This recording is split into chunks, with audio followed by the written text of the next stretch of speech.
Ayah saya meninggal saat saya masuk pesantren. Dan baiknya saya rasakan luar biasa. Beliau mengajar di musalla kecil dulu, sekarang jadi masjid. Itu saya selalu dibawa. Beliau mengajar, saya tidur. Sekarang gantian, saya mengajar, beliau tidur. Dan kadang dipangku, gendong sampai pulang. Saya pernah sengaja pura-pura tidur untuk ingin tahu apa yang dikerjakan ayah saya di jalan. Jaga betul supaya nggak bangun. Begitu saya disimpan di kasur dan bangun, diajak bercanda. Saya mau masuk pesantren, beliau nggak sempat ngantar. Saya bertemu, beliau menangis, peluk saya, minta maaf, nggak bisa ngantar ke pesantren. Saya belum mengerti apapun saat itu. Saya bertekad, insya Allah saya belajar dengan sungguh-sungguh. Sepekan 2 pekan saya dapat panggilan pulang. Saya tanya pada kakak saya yang ikut, sekarang ada di sini, di mana ayah? Beliau nggak jawab. Sampai di Bandung, paman saya, beliau sekarang Sekom MUI Jawa Barat, langsung menyampaikan, nampaknya nggak akan terkejar sampai sana, mungkin sudah dimakamkan. Saya ngerti, paham saat itu bahwa beliau telah wafat. Maka saya pulang. Maghrib saya sampai, saya dapati ibu di ruangan tengah. Saya datangi, saya menahan tangis, tidak menangis sedikit pun untuk membahagiakan ibu saya. Saya datang, saya peluk, saya temani tidurnya. Itu pertemuan saya dengan ayah saya terakhir di mimpi. Saya bermimpi melihat sudah pakai kemeja, tersenyum, mendadahi saya. Sudah. Besoknya saya cari ke kamar, ternyata Allahu Akbar, apa yang selama ini saya pelajari di pesantren, kitabnya sudah ada di kamar semua, sudah disiapkan. Saya menangis saat itu. Saya bawa mushaf. Jadi bapak saya, ayah saya, itu bajunya pun saat wafat dibagikan kepada sahabat-sahabatnya. Bajunya, kitab-kitab ini dibagikan. Ibu saya menunjukkan kemudian ada jam yang nanti nak pakai. Saya bilang, simpanlah. Saya bawa mushaf. Dengan mushaf itu saya duduk di ruangan tengah, saya menghadap ke kiblat dan saya mohon kepada Allah, ya Allah, saya tak punya kemampuan lagi membahagiakan ayah saya saat hidup di dunia, tapi mohon jadikan setiap huruf dalam Al-Quran ini, ya Allah, pahalanya mengalir untuk ayah saya.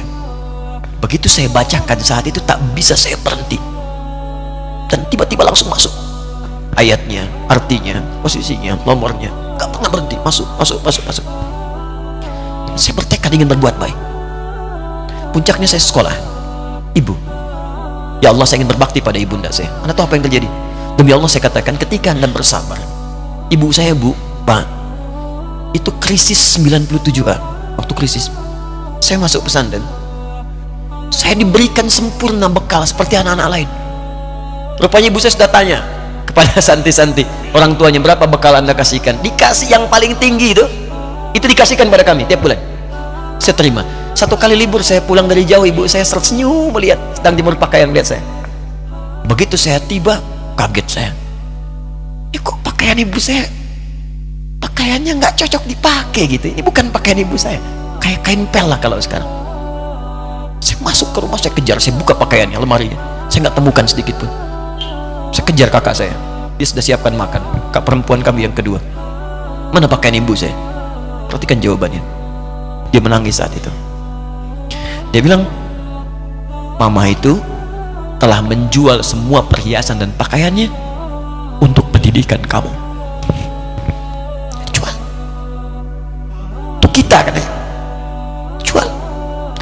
Dan bertahan dengan 150.000 per bulan saat krisis. Jadi rupanya ibu saya itu makan nasi sehari cuma sekali. Beliau mengajar, di berangkat sekolah itu cuma makan pisang, minum kopi, makan nasinya malam. Saya bilang, ya Allah, saya akan ganti baju ibu saya dengan kain ihram dan saya gandeng tangannya di Masjidil Haram. Tahu apa yang terjadi? Begitu saya kuliah di Libya, alhamdulillah, saya berangkat, saya mulai mengajar, saya serius belajar. Saat itu kemudian Allah mulai berikan jalan. Saya ingin sungguh-sungguh. Malam saya bangun, saya sholat, saya belajar, saya menghafal Quran, saya belajar riwayat Quran. Sampai puncaknya tiba.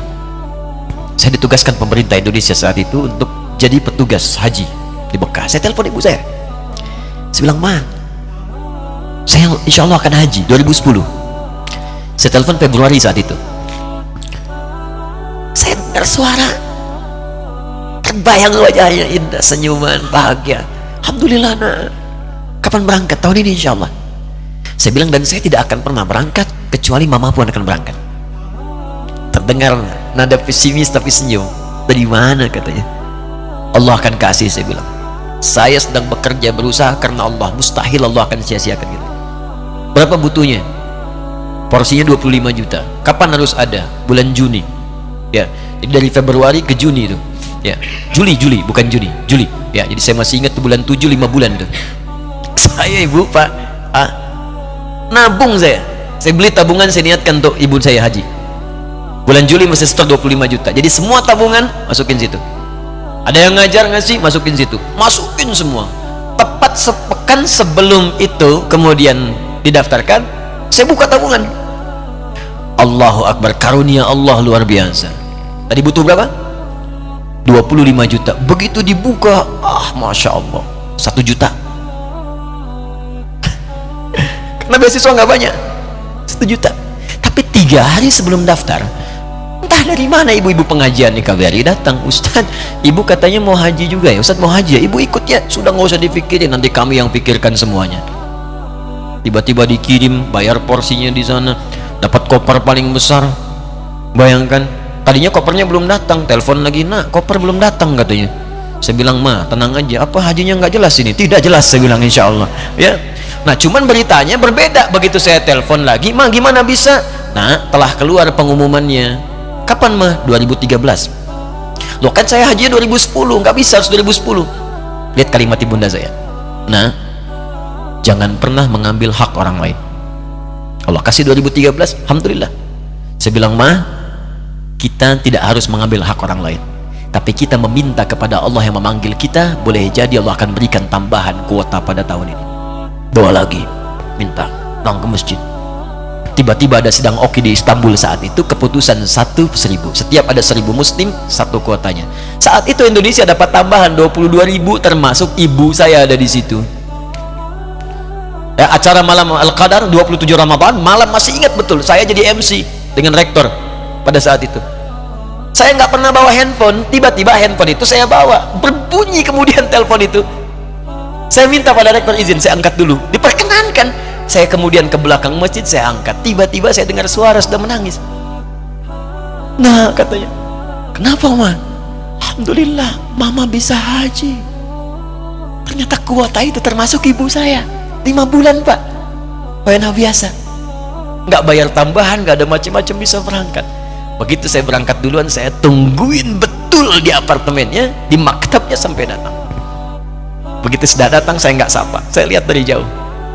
Bahagianya saya bisa mengganti pakaian tadi yang lusuh dengan kain ihram. Saya perhatikan, saya ikuti dari belakang, di lift saya ikuti, di jalan saya ikuti. Begitu sampai Masjidil Haram, saya gandeng tangannya. Ma, kita sama-sama. Labbaik Allahumma labbaik, labbaik la syarika lak labbaik. Saya tawaf, saya gandeng ibu saya lindungi supaya dapat kenikmatan dalam tawafnya. Begitu saya rasakan bagaimana Sayyidah Hajar bekerja keras untuk Ismail. Saya balas di situ, saya gandeng tangan yang kanan, saya minta pada Allah, muliakan ibu saya, ya Allah, muliakan ibu saya, muliakan, berikan saya kesempatan membahagiakannya. Cuman yang kanan digandeng, yang kiri kosong, karena sudah tidak ada. Jadi ketika Anda belajar pun untuk menjadi ulama, Allah akan muliakan Anda. Orang tua Anda akan dapat bagiannya. Yang hafal Quran itu Musa, yang bisa haji bapak ibunya. Kemarin saya jadi Amirul Hajj dari kedutaan Saudi berangkat, membawa 350 orang rombongan. Siapa yang saya bawa? Ahli Quran, yang hafal Quran anak-anaknya. Ahmad Kamil yang haji, pengajarnya, murabbinya, ibunya, temannya, banyak yang berangkat. Yang berangkat siapa? Calon ulama. Jadi ulama itu jangankan sudah jadi, kalau benar caranya, baru bergerak pun Allah pasti akan jaga. Kalau benar caranya. Di satu pertanyaan tadi, pilih mana orang soleh atau ulama? Jangan pisahkan. Karena jadi ulama itu adalah tingkat tertinggi bagian dari orang saleh. Jadi mesti ada yang jadilah di keluarga. Pilih satu, mungkin ahli Quran, dua ahli hadis, yang lain dunia, tapi dunia diniatkan membantu ibadah. Jadi arsitek buat bangun masjid, bangun pesantren, pahala banyak. Insya Allah akan dibuka oleh Allah, insya Allah.